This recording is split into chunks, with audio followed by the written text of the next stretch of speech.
Hello class, hello section 012 that I am currently covering. This is going to be just a brief video discussing things to do for the upcoming week in contrast with what the syllabus says. So let's just get into this real quick. So a couple things to do right away. This week we are reading 10 Ways to Think About Writing sections 2 and 3. This is in line with the syllabus.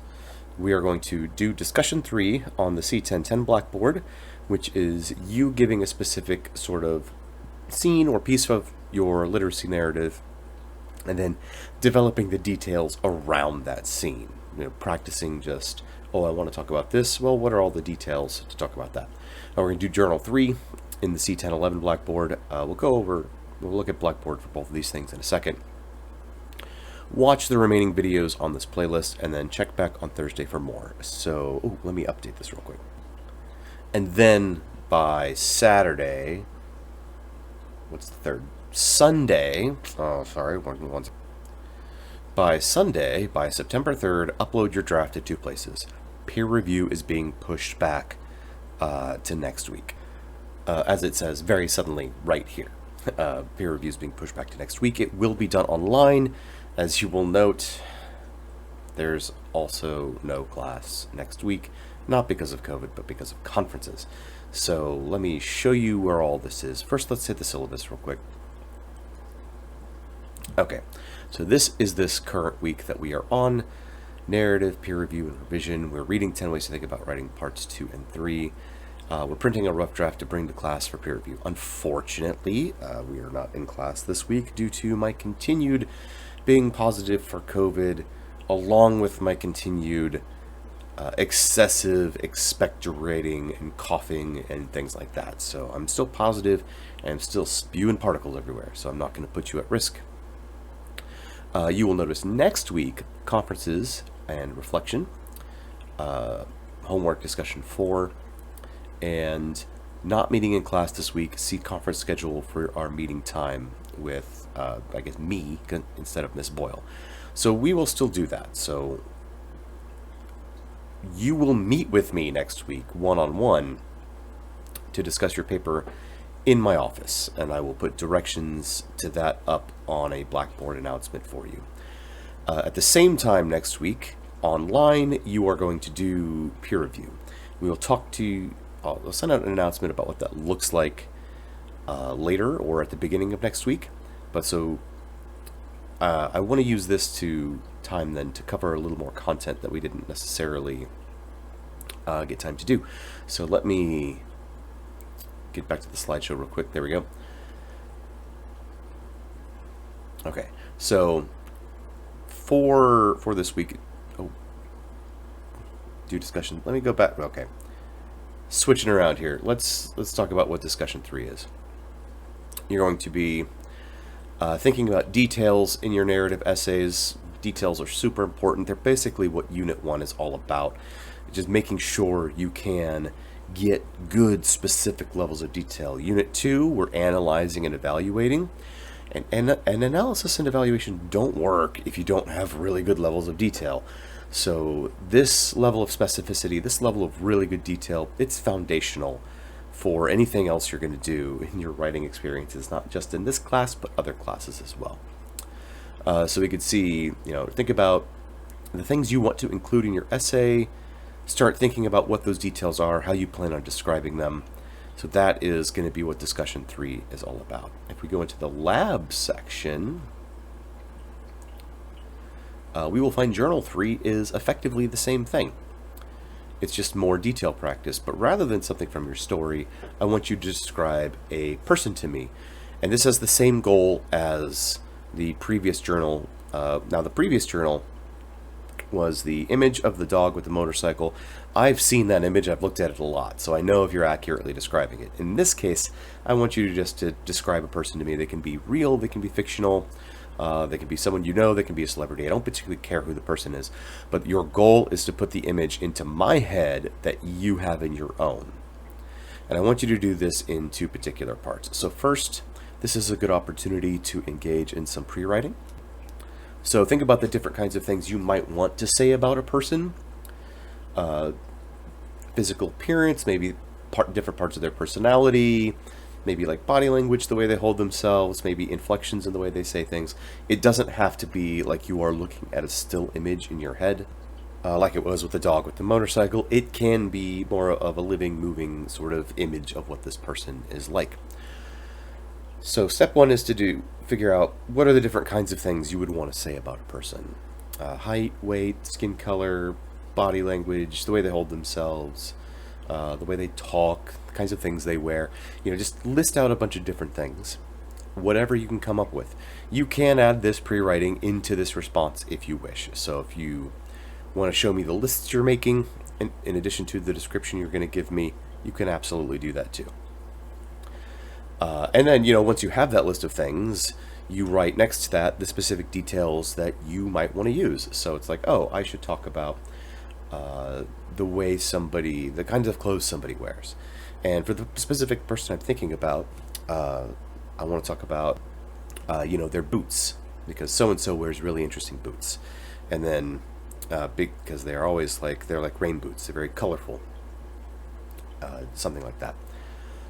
And then once you have all that stuff, then you go ahead and you write your descriptive paragraph.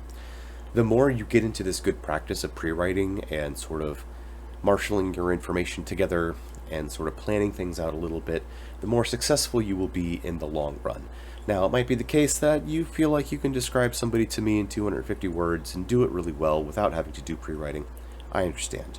For a small blog post like this, you're probably right. With a lot of things in this class where it's like, oh, I could skip the outlining, I could skip the pre-writing. You're probably right that if you're a strong writer already, that you could just do that and it'll be fine. But part of this class is starting to build good habits in order to have these habits when you need them later. You will, if you go on to your senior year, if you go on to grad school, you will get to a point where not having pre-writing ability, not having the ability to do plan, brainstorm, outline, and all that will significantly hinder your ability to produce successful writing projects.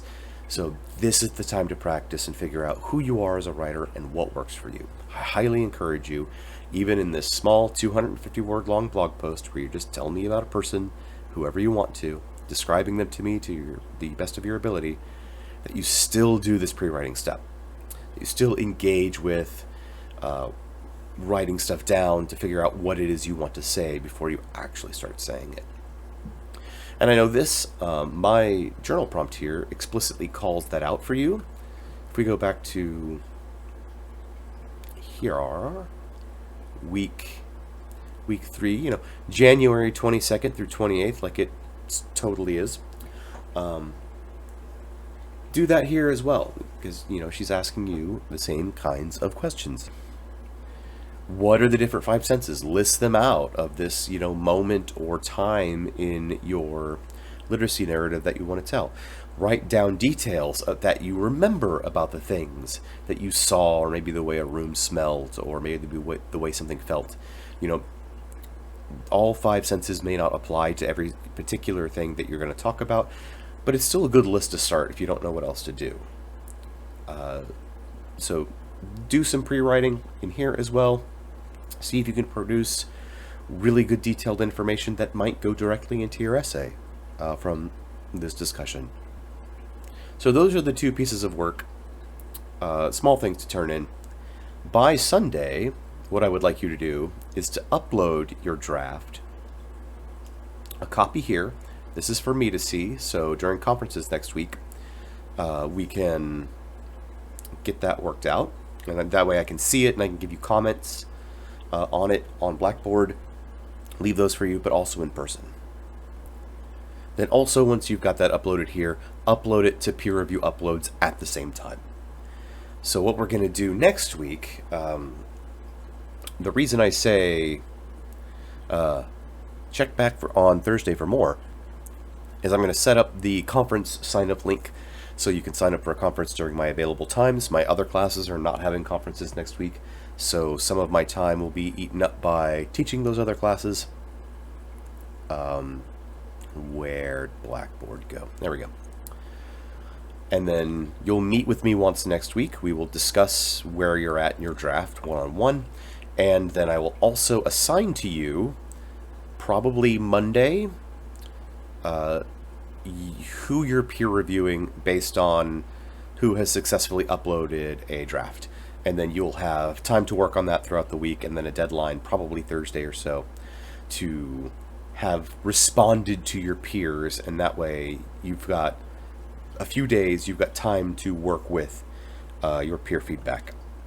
The other reason I say keep an eye out for Thursday, so the rest of this playlist is I want to cover the readings, so 10 ways to think about writing sections 2 and 3, but I also want to cover some other stuff that I would have gotten to if we were holding class. So like how to do an outline, the importance of like paragraphs and some topic sentences, and like the way to develop good detailed paragraphs, and maybe a suggested structure for what your essay should look like. But if we're not doing peer review on Thursday, I would have used that time for more content. So what I'm going to do is I'm going to figure out what that is. I'm going to make a second recorded playlist for Thursday. Probably cover like introductions, thesis statements, that kind of stuff.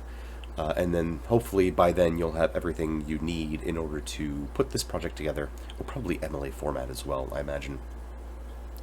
I'll figure out the information I want to get you. We'll give you another playlist on Thursday of more information to basically, hopefully, help you successfully complete this project and even your assignments even more.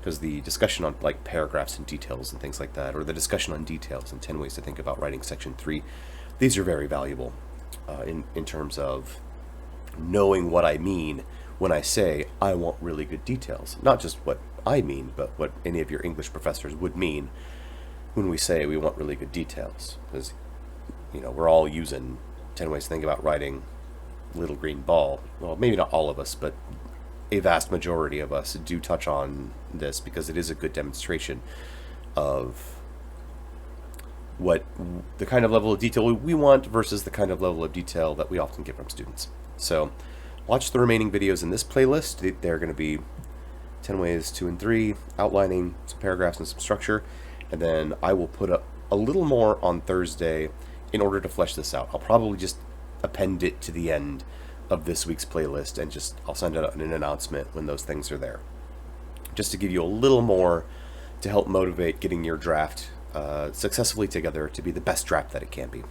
Now, I would also ask that when I say read 10 ways to think about writing sections 2 and 3, you know, and then watch the videos on it afterwards, that you in fact do that. Like, the best way to get as much as you can out of the readings is to give it your own shot at doing the readings first. Don't just wait for don't just come to the videos and be like, all right, I didn't do the reading, but I'll just listen to the professor and they could tell me what they wanted. It's like, you will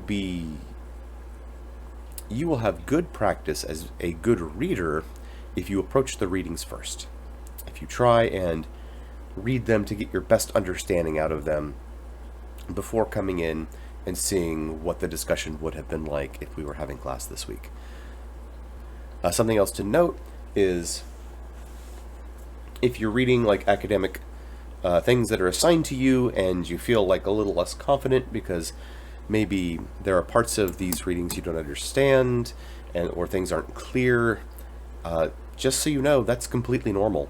That is 100% the usual experience, that your first time reading something, there might be some obtuse parts, especially as you go throughout your college career and you get deeper into it and the concepts and the text becomes more complicated and more dense. It's very common, even among my peers, my colleagues, when we do professional developments, to read some stuff, to maybe not 100% take away everything possible from every part of every reading. There are always going to be parts that maybe we didn't quite click with at the time, or we didn't quite understand something. And then when we have discussions, it comes out and it's like, oh, that's what that means. Okay. Just give it a good shot. You'll develop your reading skills over time. You really will. Other than that, So do these two things at your earliest convenience. Watch the remaining videos in this playlist. I'll send out an announcement on Thursday when I've got probably, I don't know, 2 or 3 more things up in it to give you more information. And then upload your draft to those 2 places by the end of Sunday. Peer reviews being pushed back next week. One of the things I will send out a video for on Thursday will be, oh, we're having conferences. How do I sign up for those? What's the point of conferences and all that? So I will discuss that in more detail then. But this should give you a good solid couple things to do between now and a couple days from now, a few days from now. Again, if you have any questions for me, please send an email to me to let me know. I know we've unfortunately lost a lot of in-class time, but hopefully this will cover everything that I would have covered in front of you. So again, if you have any questions, let me know, and I will talk to you again in this video format on Thursday, or feel free to email me and I'll get back to you then. So have a nice day, and I'll see you in the next video.